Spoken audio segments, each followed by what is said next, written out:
having a hard time feeling remorseful and unwilling to apologize for calling my brother out and asking him to vacate my property. I've given him many chances to stop this behavior, but my brother won't stop shaming me for being a club dancer before I got my prestigious job. These are his literal words. Now I'm a nurse anaesthetist. He's been making offhand remarks about me having been a dancer since he found out 6 years ago. He gets on these long tirades about how I'm ungodly and unholy and that the sins I committed can never be forgiven unless I repent and let God into my heart.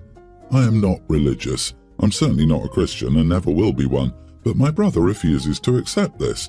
Also, I only started dancing because his gambling addiction ruined my and our parents' life. He remortgaged their house, took out loans and several credit cards in our parents' name, and even sold our parents' identity to his former dealer. I didn't know how bad the situation was until I came home one day from university and found strangers living in our house. My father was too embarrassed to let me know they were living out of their car. They also never reported my brother to the police because my parents didn't want him back in prison. The last time he went in for 2 years, my parents and I were blackmailed to pay his prison debt. So when I found out my parents, baby sister and baby brother were living out of their car, I decided to work as a dancer. I made good money, and with that money I could house my family, pay off my parents' and brother's debt, and put my younger siblings through college and university. During that time I also paid for his rehab, and he got his crap together. Now he's happily married, employed, sober, and has a child on the way. Last Sunday our parents invited some people over for a big catered dinner. My brother and his wife thought this would be the perfect time to turn it into what he called a shame-evention and embarrass me in front of all the guests. I completely lost it. I was so enraged that I spent most of the evening cussing him and my sister-in-law out. I reminded him I would never have been a club dancer if he hadn't tried to ruin us. I drew up an eviction notice on Monday and sent it to him. I want to cut all ties with him and his family. I am truly done with him. Almost everyone is telling me I'm right in being angry, but that it's terrible to kick him and his wife out when they're due to have their first child in 9 weeks. My parents are begging me to forgive him, and honestly, I feel like I have been and am being reasonable. I've given them 90 days. I am done being called the loose woman of Babylon and the downfall of mankind. I feel like I'm losing my mind. Am I the idiot?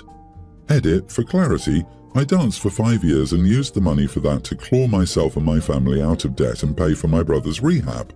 I haven't danced in over a decade. I paid for my sister's IVF and bought the house my brother and his wife live in with my nurse anaesthetist money.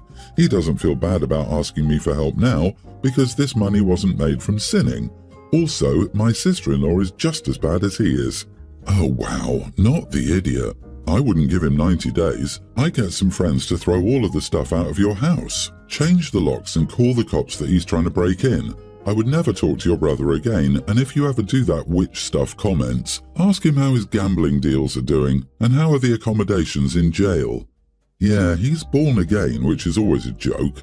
He ruined your family, made them sleep in the car, and dares to blame your past on everything else. And if you're so evil, why is he living with you? Forget his baby, forget his life. Go no contact with him forever and talk to your parents about their reaction, and that's what he's doing to you. Can you imagine being one of the guests and wishing to fall off the earth? The brother can't have it both ways. Both rant about OP's past and yet conveniently downplay, if not ignore, their own role and, more importantly, at the same time, benefit from OP's sinful behavior, as the brother calls it.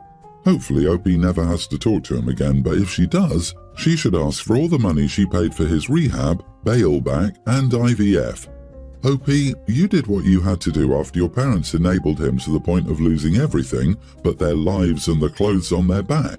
He should be thanking you, not shaming you. You did nothing shameful, unlike him.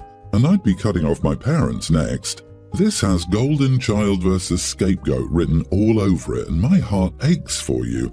Absolute goddess, I wish you all the blessings and joy a life could hold. I, female 27, had my first baby a few days ago. My birth went well, but I'm still recovering in quite a bit of pain and have been very sensitive emotionally since giving birth.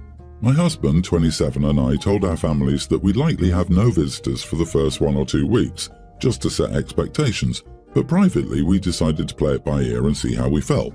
Our second day home with our baby was rough on me, and all I wanted was for my mom to comfort and help me.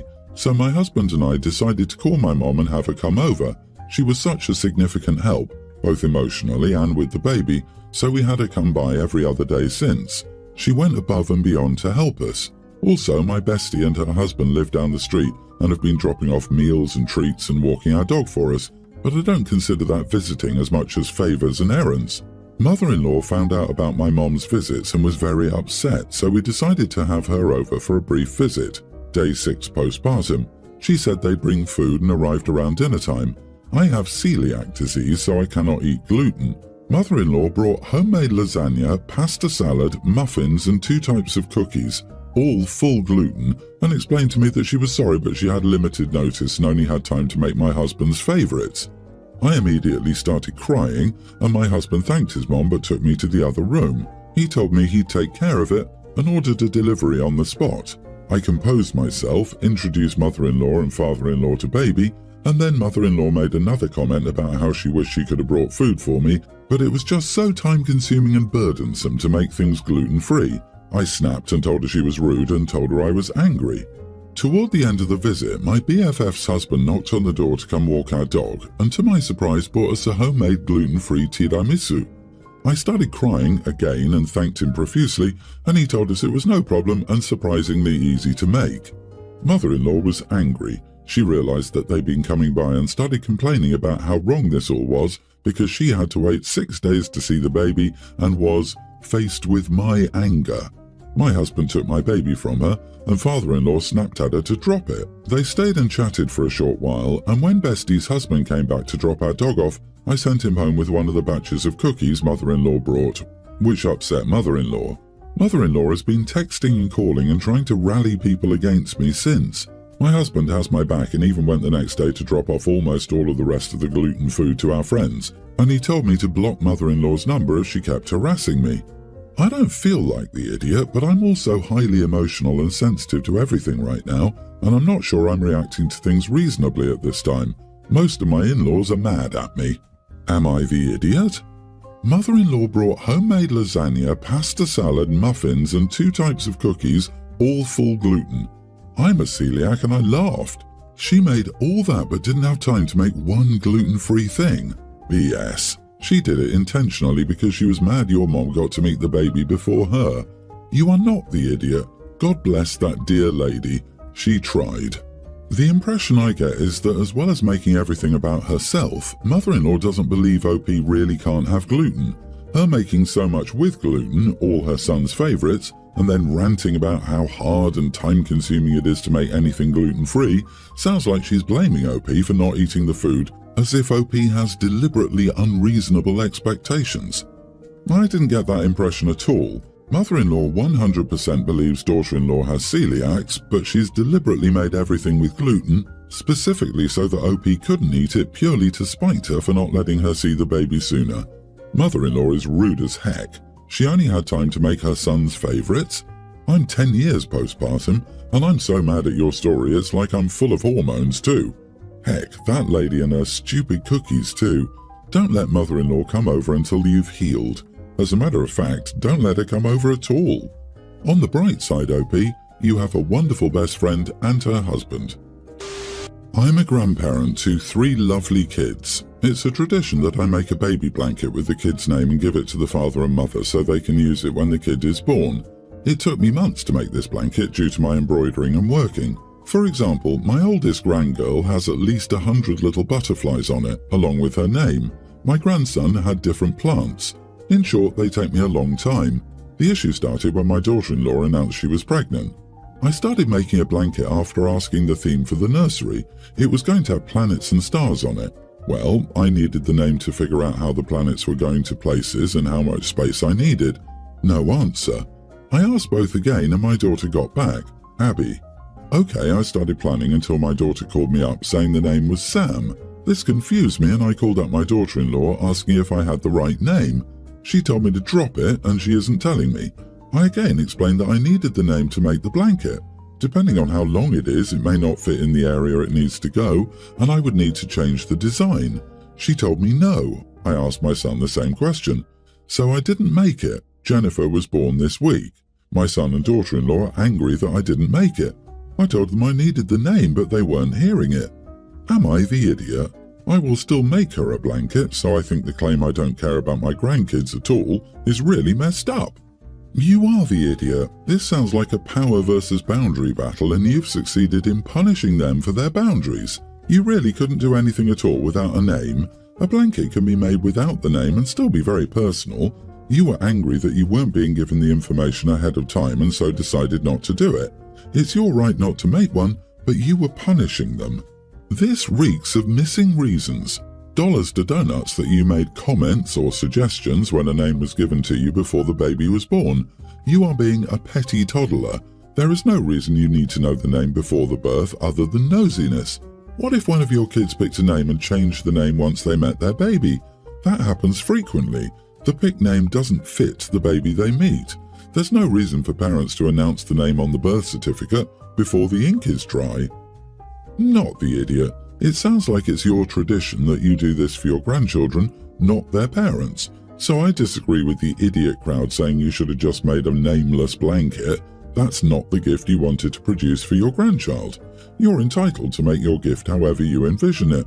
It's fine that the parents wanted to keep the baby's name a surprise, but they cannot expect a finished blanket at the birth in that case. It's totally reasonable to assume once they revealed the name, a blanket would be worked on then. They are being unrealistic and unreasonable and honestly a bit entitled. The blanket isn't their gift.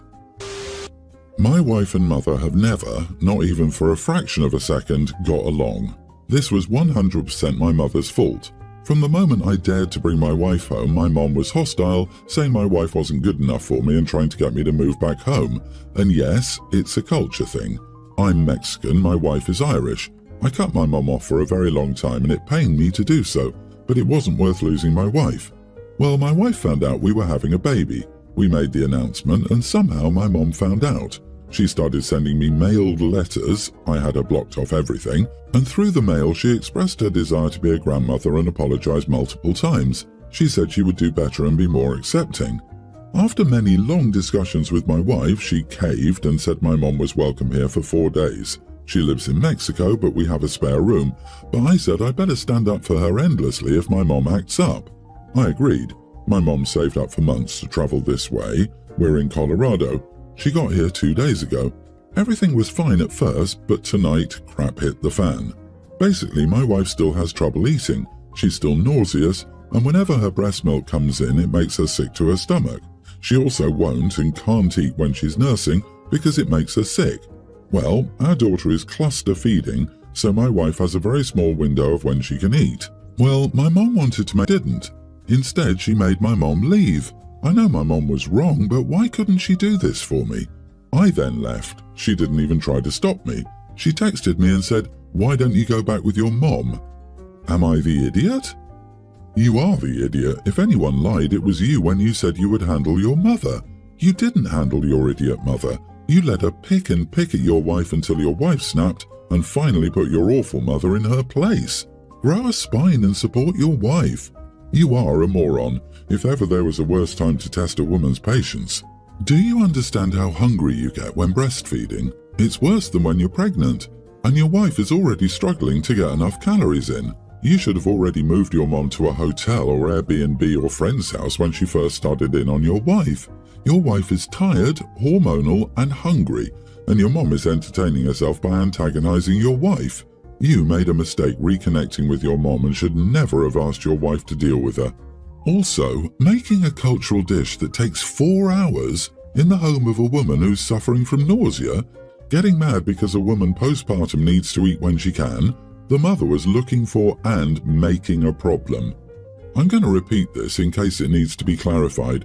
Your wife did not make your mother leave. Your mother made that big girl decision on her own. Your wife was right. You should go back with your mother.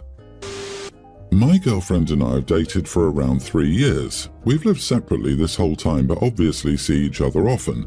Her lease at her current house, 1,800 square foot, will be up in a few months and we're discussing moving in together. She has 9 cats, a dog and a daughter. I have a dog. I own my house. I bought it 3.5 years ago before I met her and it's about 400 square foot less than her place. She wants me to sell my house and move into the house she's renting and pay her rent when I have a perfectly good home to live in. I understand her concerns about space and the comfort of the animals, but 1,300 square feet isn't that small, and I feel like it would be a horrible financial decision to give up on my 2.8% interest rate and start renting again, especially because the value of my home will probably continue to increase. On top of that, her rent is more than my mortgage. She's adamantly against living in my house though, and is acting like I'm an idiot for trying to explain it's a bad decision financially to do this. But she seems to think I'm not making sacrifices for her if I don't move into her rented house. Am I the idiot? 9 cats? That woman doesn't rent a house, she runs a damn zoo. Your girlfriend needs an education in compromise.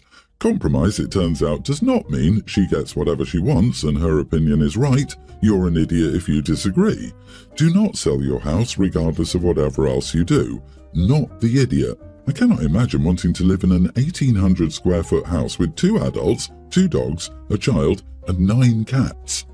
The more I think about it, the more I realize that your girlfriend is either not being forthright or possibly doesn't even know she's unwilling to contribute to your house. She could resent that you have a house and she doesn't, and she could simply not want to contribute to a house and property that she has no ownership in, which, were it the case, would be hilarious because what do you think renting is, girl? Either way, this is a huge red flag. Okay, I'm just going to say it. Someone with 9 cats has issues. This isn't someone you want to share a home with permanently, and it's cruel to have that many animals in a small space. Say no. Keep saying no. If you want to rent a place together, then rent your house to someone else and try living together for a year, but not in your home. And good luck finding a landlord that will say yes to 9 cats.